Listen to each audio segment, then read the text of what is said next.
everybody, it's Neil and I have this coffee table. I'm going to show you. I'm going to put it together right here so you can see it. It's super easy. Oh, there's my dog.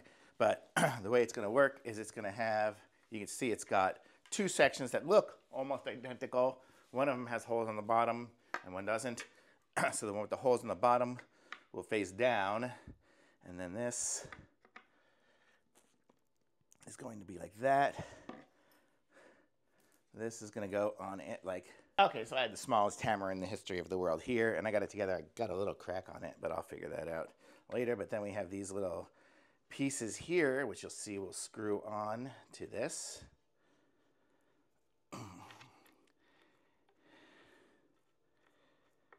And so you see now we have, three suction points here, and then we have the glass top, which it came with as well, which is very heavy.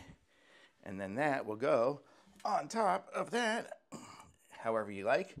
And there you have a nice modern looking coffee table. So I don't know if you guys can see it very well here, but this is what it looks like here. Pretty good. I guess I could probably move it the other way. Well, now it's suction cupped on. I was going to say I could probably put the long side there or something. It's kind of a little, put it in a weird shape, but you get the idea with the suction cups and stuff, and you can put whatever on it. It is super sturdy and strong. So that is a great little table. Very, very cool. I don't know if I can zoom. No, can't zoom, but I'll show you guys it here. So this is it. Comes with these little sticker things here. These are just packing things so they don't get stuck. But there, nice little table. Nice table to keep in this room probably. So I like it. Thumbs up.